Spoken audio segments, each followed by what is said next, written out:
नमो भगवते वासुदेवाय। आज की चर्चा बहुत ही महत्वपूर्ण है। ये ज्येष्ठ मास चल रहा है और ज्येष्ठ मास में बहुत सारे व्रत हैं जो हमारे जीवन में सुख शांति समृद्धि लाते हैं। प्रभु की कृपा बनती है, माता लक्ष्मी का वास होता है और जीवन सुखमय होता है। सभी पापों से मुक्ति मिलती है। घर गृहस्थी जीवन के जितने भी दुख कष्ट हैं उन सबों का खात्मा होता है, उन सबों का निवारण होता है। उसी में एक व्रत है वट सावित्री का व्रत।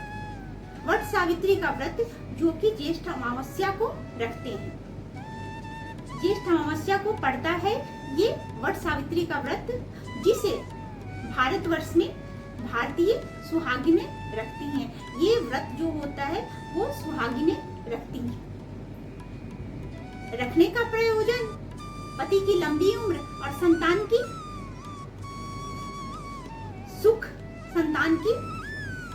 सुख समृद्धि के लिए ये व्रत रखा जाता है। व्रत क्यों रखा जाता है? ये तो बात हो गई कि पति की लंबी उम्र के लिए ये व्रत रखा जाता है। सबने सुना होगा सावित्री और सत्यवान के बारे में। सनातन धर्म को जो भी जानते हैं, जो भी मानते हैं, उन सब ने सावित्री और सत्यवान के बारे में अवश्य ही सुना होगा। सावित्री वो नारी, वो भारतीय नारी जो यमराज से लड़कर, जिन्होंने यमराज के साथ वाक्य युद्ध कर यमराज को विवश कर दिया कि वो उनके पति सत्यवान के प्राण वापस करें। ये व्रत हर सुहागिन के लिए बहुत महत्वपूर्ण है। कहते हैं कि जो भी सुहागिन, जो भी नारी इस व्रत को रखती है, उसके पति की लंबी उम्र होती है, उसे दुख छूता नहीं है और उसका जीवन स्वस्थ और समृद्ध होता है।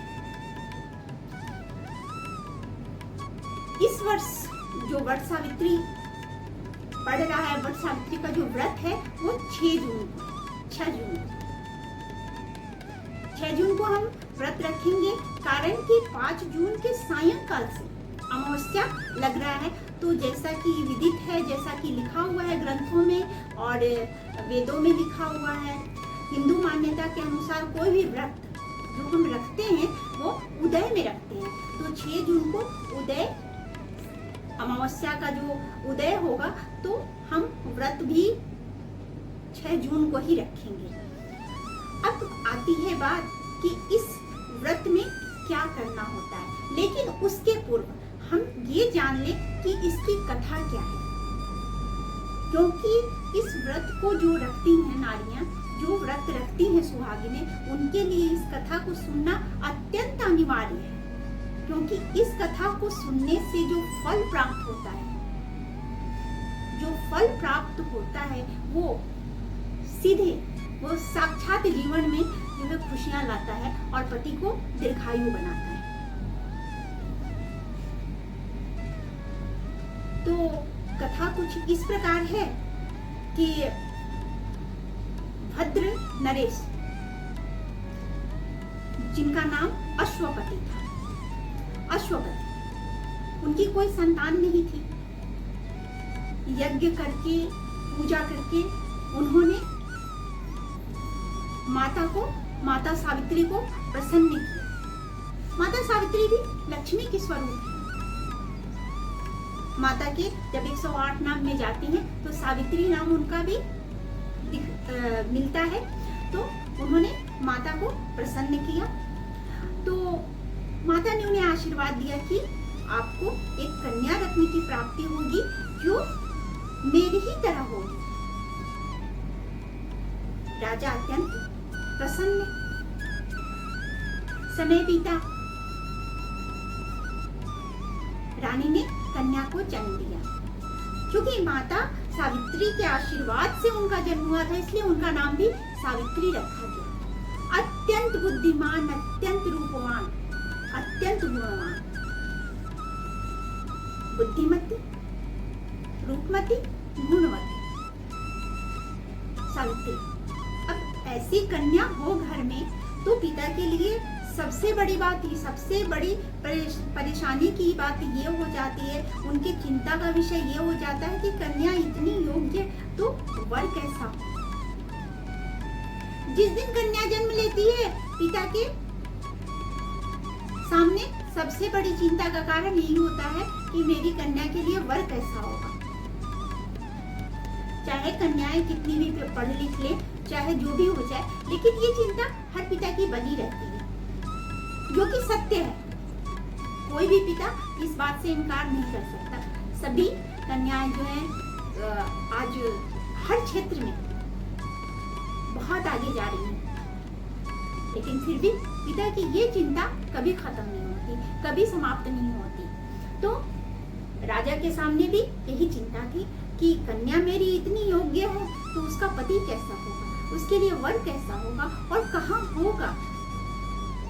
कन्या बड़ी हुई, सावित्री जैसे जैसे बड़ी होती गई, उनके रूप में, गुण में, सब में और भी निखार आता गया।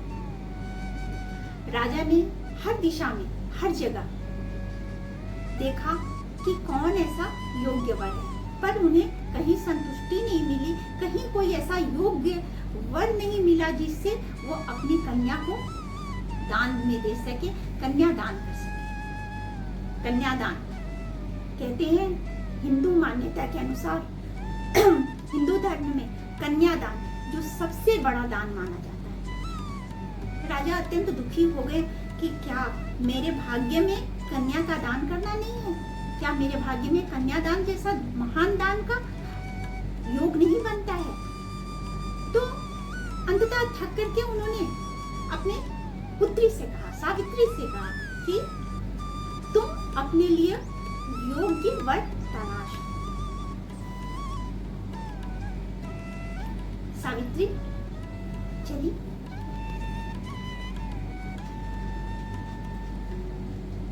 जब वो आगे बढ़ती हैं, जंगल जंगल तपोवन में वो घूमती हैं, तो उन्हें एक युवक दिखता है, चेहरे पे तेज, बहुत ही सुंदर सा मुखड़ा, आकर्षक सा मुखड़ा। सावित्री उन्हें देखती है और वो उन्हें पसंद आ जाते हैं। वो जो युवक है वो पसंद आ जाते हैं। उनका नाम होता है सत्यवान। सत्यवान के पिता राजा दुर्योधन, वो किसी कारणवश उनका राज्य दुश्मनों ने, उनके शत्रुओं ने हथिया लिया था और वो वन में रह रहे थे। तो सत्यवान अपने माता पिता की सेवा करते और लकड़ियां वगैरह काट करके जो है सो उनकी जीविका चल रही थी। सावित्री को सत्यवान बहुत पसंद आ गए। उन्होंने आकर के अपने पिता से कहा कि मुझे सत्यवान से विवाह करना है। नारद मुनि जो जानते थे कि सत्यवान की आयु बहुत ही कम है, वो अल्पायु है, उन्होंने राजा को बताया, सावित्री के पिता को बताया, अश्वपति को, कि आपने मान तो लिया है कि सत्यवान से सावित्री की शादी होगी, उनका विवाह होगा, लेकिन क्या आप जानते हैं कि सत्यवान अल्पायु है। तो शादी के कुछ ही समय के बाद, विवाह के कुछ ही वर्षों के बाद, कुछ ही समय के बाद उनका अंत हो जाएगा, उनकी मृत्यु हो जाएगी। सुनकर के राजा बहुत ही चिंतित हो गए। अब एक चिंता ने जब दामन छोड़ा तो दूसरी चिंता ने दामन पकड़ लिया। वो बहुत ही चिंतित हो गए और सोचने लगे कि ऐसे में तो मेरी पुत्री का जीवन ही बर्बाद हो जाएगा। उन्होंने सावित्री को बुलाया और कहा कि पुत्री, तुम सत्यवान से विवाह करने की बात को भूल जाओ। सावित्री ने कहा, ऐसी क्या बात हो गई कि आपने हाँ करने के बाद ना कर दिया। तो राजा ने कहा कि पुत्री, सत्यवान की आयु बहुत ही कम है, तो ऐसे में जो तुमने ये प्रण लिया है, उस प्रण को तुम छोड़ दो, ये हट छोड़ दो कि तुम्हें सत्यवान से शादी करनी है, तुम्हें सत्यवान से विवाह करना है। सावित्री ने कहा, पिताश्री, राजा जब आज्ञा देता है तो एक बार आज्ञा देता है, उसी तरह भारतीय नारी अगर किसी को पति चुनती है तो एक बार चुनती है। मैंने तो सत्यवान को पति मान लिया है। अब मैं अपने इस प्रतिज्ञा से, अपने इस प्रण से नहीं हट सकती। मैं किसी और को पति रूप में नहीं वरण कर सकती। पुत्री हट, पिता मान गए। सावित्री ने कहा जो मेरे भाग्य में है वो मेरे भाग्य में है, फिर जो होना होगा तो वो होगा ही। भाग्य का लेखा कौन टाल सकता है? तो अगर मेरे भाग्य में ऐसा है तो ऐसा ही होगा, चाहे आप कितनी भी जतन कर ले, आप कितना भी प्रयास कर ले। लेकिन अगर मेरे भाग्य में सुहागन सौभाग्यवती होना लिखा है तो मैं हमेशा रहूंगी।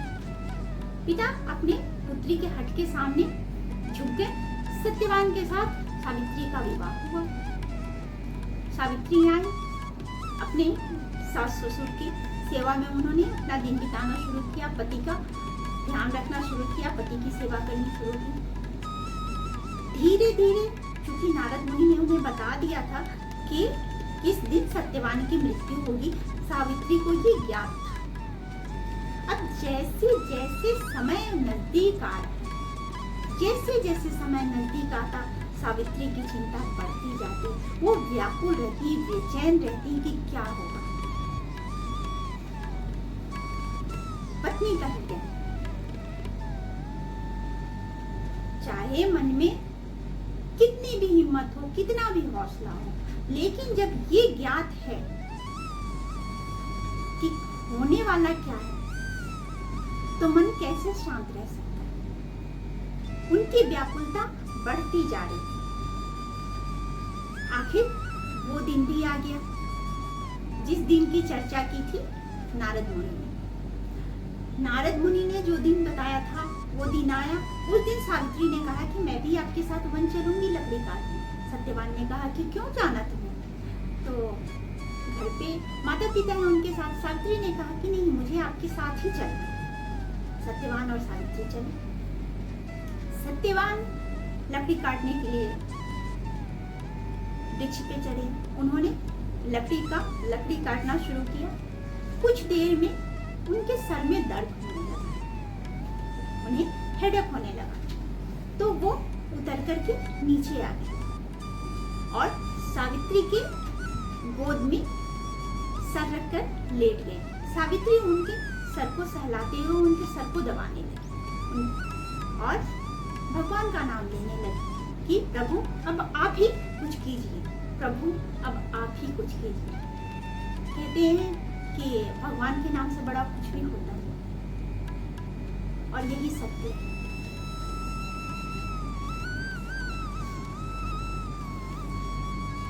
कुछ देर के पश्चात यमराज स्वयं आए और उन्होंने सत्यवान के प्राण लिए और चल दिए। अब जैसे ही उन्होंने सत्यवान के प्राण लिए और आगे की ओर बढ़े, सावित्री पीछे सत्यवान की आत्मा के साथ यमराज के पीछे। यमराज आश्चर्यचकित, ये क्या? उन्होंने कहा तुम क्यों आ रही हो पीछे पीछे? सावित्री ने कहा आप मेरे पति को लेकर के जा रहे हैं, मैं कैसे नहीं आऊं? यमराज ने कहा इनका वक्त पूरा हो चुका था, इनका समय पूरा हो चुका था, इस धरती पे रहने का इनकी आयु पूरी हो चुकी थी, इसलिए इनको लेकर के मैं जा रहा हूँ। लेकिन तुम्हारी आयु अभी तो शेष है, तुम रहो, तुम क्यों जा रही हो? सावित्री ने कहा ऐसा कैसे संभव हो सकता है कि मैं यहाँ रहूं और मेरे पति आपके साथ जाए? मैं तो आपके पीछे पीछे चलूंगी, मैं आपके साथ ही चलूंगी, मैं अपने पति के साथ जाऊंगी। यमराज बिल्कुल ही परेशान थे कि ये किससे पाला पड़ा है, ये किससे सामना हो गया। उन्होंने कहा ऐसा करो, मैं तुम्हें एक वरदान देता हूँ, तुम एक वरदान मांग लो और वापस लौट जाओ। तो सावित्री ने कहा ठीक है, आप ये एक वरदान ये दीजिए मुझे कि सावित्री के सास ससुर जो थे, सत्यवान के सास ससुर, उनकी आंखें चली गई थी, उनकी आंखों की ज्योति नहीं रही थी, वो अंधे हो चुके थे। तो उन्होंने कहा कि आप ऐसा करें कि मेरे सास ससुर की आंखों की ज्योति मिल जाए। यमराज ने कहा तथास्तु, ऐसा ही होगा। अब यमराज बढ़े, उन्होंने तो सोचा कि मैंने तो वरदान दे दिया, अब सावित्री लौट जाएगी, लेकिन कहाँ लौटने वाली थी वो। यमराज आगे बढ़े, सावित्री पीछे पीछे।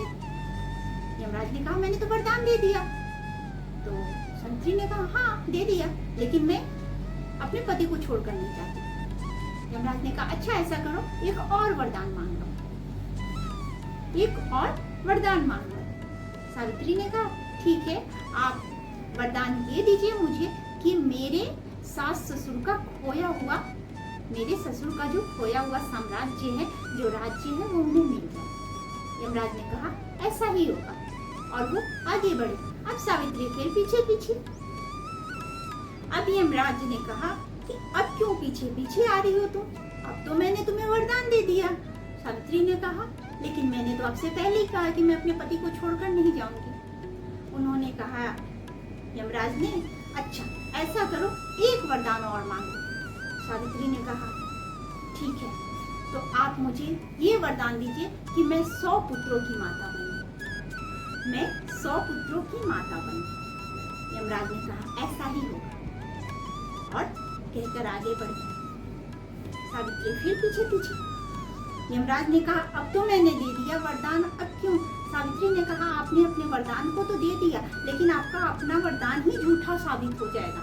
यमराज ने कहा ऐसा कैसे होगा, जब मैंने वरदान दे दिया तो वो झूठा कैसे साबित होगा, वो तो नहीं हो सकता। सावित्री ने कहा आपने मुझे क्या वरदान दिया, आपने वरदान दिया कि मुझे 100 पुत्र हो, मैं 100 पुत्रों की माँ बनूं, लेकिन आप मेरे पति को लेकर जा रहे, फिर ये कैसे संभव है, ये कैसे संभव है। क्या कोई भी हिंदू स्त्री, कोई भी स्त्री अपने पति के अलावा किसी और को वरण करके पुत्र रत्न को, पुत्र को जन्म दे सकती है, नहीं दे सकती। तो आपने जो वरदान दिया, अगर आप मेरे पति को लेकर जाएंगे तो वो झूठा साबित हो जाएगा, तो आप मान लीजिए कि आप झूठे हैं। यमराज ने कहा कि मैं तुम्हारे सामने हार गया, मैं तुम्हारी बुद्धिमानी के सामने हार गया, और तुम्हारी पतिव्रता के सामने मैं नतमस्तक हूँ, मैं नतमस्तक हूँ तुम्हारी पतिव्रता के सामने कि तुमने मुझसे, यमराज से अपने पति के प्राण वापस ले लो। जाओ, मैं तुम्हें सौभाग्यवती होने का वरदान देता हूँ, और मैं तुम्हारे पति के प्राण वापस करता हूँ, मैं तुम्हारे पति के प्राण वापस करता हूँ। कहकर यमराज अंतर्ध्यान हो गए। सावित्री वहां से आई, उसी पेड़ के नीचे जहां वो सत्यवान के निर्जीव शरीर को छोड़कर बैठी यमराज के पीछे पीछे। जब वो वहां पहुंची तो उन्होंने देखा कि सत्यवान उठकर बैठे हुए हैं और स्वस्थ है। उन्होंने पूछा तुम कहाँ चली गई थी। सत्यवान ने पूछा सावित्री से तुम कहाँ चली गई थी। सावित्री ने कहा बस यूं ही थोड़ा घूम कर आ गई। फिर यमराज के वरदान से सत्यवान के पिता को खोया हुआ राज्य मिला, और इस तरह से सुख शांति से सत्यवान के साथ सावित्री 100 पुत्रों की माता बनी। सुख शांति से रहते हुए 100 पुत्रों की माता बनी सावित्री। तो ये है वट सावित्री की कथा। इस कथा को सुनने से सुहाग की आयु लंबी होती है। जो भी इस कथा को सुनता है उसके सुहाग की आयु लंबी होती है, ये मान्यता है। तो हर स्त्री को, हर सुहागन को ये व्रत कथा जरूर सुनना चाहिए, अवश्य सुनना चाहिए। श्रवण करने से, कहते हैं श्रवण करने से स्वयं उस कथा का फल आपके पास चल के आता है। तो इस कथा को सुनिए। अब बात आती है कि वट सावित्री की पूजा कैसे करें। तो वट सावित्री की पूजा करने के लिए करना, जो पूजा के सामान होते हैं वो पूजा के सामान आप लीजिए। अक्षत, रोली, चंदन, धूप, बत्ती, नैवेद्य जो होते हैं उसमें जो है सो जो सीजनल फल होते हैं, जो सीजनल फ्रूट्स होते हैं जो इस मास में चलते हैं, उन फ्रूट्स को, उन फल को लीजिए। सत्यवान और सावित्री की अगर प्रतिमा मिलती है तो वो प्रतिमा लीजिए, और नहीं तो फिर आप किसी पान के पत्ते पर उनको मान करके रख करके वट वृक्ष के नीचे उनकी पूजा कीजिए। हाँ, एक चीज अत्यंत आवश्यक है, बांस का पंखा। बांस का पंखा आवश्यक है, तो उसे भी रखते हैं वहां। लेकिन पूजा करने के बाद पहले क्या कीजिए, सारी पूजाएं होती हैं। पूजा के बाद वो बांस का पंखा जो होता है उसकी भी पूजा की जाती है। उसकी पूजा करके और वट वृक्ष को पंखा करते हैं। इसके पीछे भी कारण ये है कि जब सत्यवान मूर्छित हो गए थे या जब निर्जीव हो गए थे, निर्जीव होने के दरमियान जब वो मूर्छित हुए थे, सर में दर्द हुआ था, तो सावित्री ने उन्हें वहीं के बांस के पत्ते से उन्हें हवा दी थी, पंखा किया था। तो इसलिए इसका भी महत्व होता है बांस के पंखे का। तो उस वट वृक्ष को पंखा करते हैं। उसके बाद सूत लेते हैं, कच्चा सूत लेते हैं लाल रंग का, और वट वृक्ष के इर्द गिर्द घूमते हुए वट वृक्ष में 7 उस धागे को, उस कच्चे सूत को बांधते हैं, लपेटते हैं। 7 बार लपेटते हैं। लेकिन इच्छाएं होती हैं, अब कोई 7 बार भी लपेटता है, कोई 11 बार भी लपेटता है, कोई 15 बार भी, कोई 108 बार, जितनी इच्छा होती है उतनी लपेटते हैं। लेकिन 7 बार लपेटते हैं, नियमानुसार 7 बार जरूर ही लपेटते हैं। उससे क्या होता है कि ये 7 जन्मों का रिश्ता बना रहे, इसको ये मान्यता होती है। उसके बाद जब पूजा कर लेते हैं तो पूजा करने के बाद आरती करते हैं। आरती वगैरह करने के बाद वट का पत्ता स्त्रियां अपने बालों में लगाती हैं। वो आशीर्वाद होता है, आशीर्वाद मान करके उसे अपने बालों में लगाती हैं। फिर पूजा के बाद पति के पास जाकर के उन्हें चंदन लगाती हैं, उन्हें प्रसाद देती हैं और उन्हें पंखा करती हैं। मान्यता है वही जो वहां बताया मैंने। तो वट वृक्ष को तो पंखा करते ही हैं। उसके बाद आकर के पति को भी उसी पंखे से, जिस पंखे की पूजा की होती है हमने, उस पंखे से आकर के पति को भी हवा देते हैं। और इस तरह से इस व्रत का समापन होता है। इसमें 2 तरह से होता है पारण का। एक तो इसमें कुछ स्त्रियां निर्जला व्रत रखती हैं, और कुछ इसमें पूजा के बाद भोजन भी लेती हैं, जो सात्विक भोजन होता है उसको भी लेती हैं। वो कैसा हो रहा है, किस तरीके से आपके घर में प्रचलन है, उसके अनुसार होता है। तो इसलिए ये नहीं कह सकते कि आप निर्जला ही कीजिए। इस व्रत को रखिए। अगर निर्जला का है तो जो घर में प्रचलन है उसके अनुसार ही करते हैं। लेकिन गर्मी के मौसम में होता है तो कम से कम पानी तो लेना अनिवार्य होता है, क्योंकि इतनी गर्मी में अगर पानी ना लिया जाए तो बहुत ही मुश्किल होगा।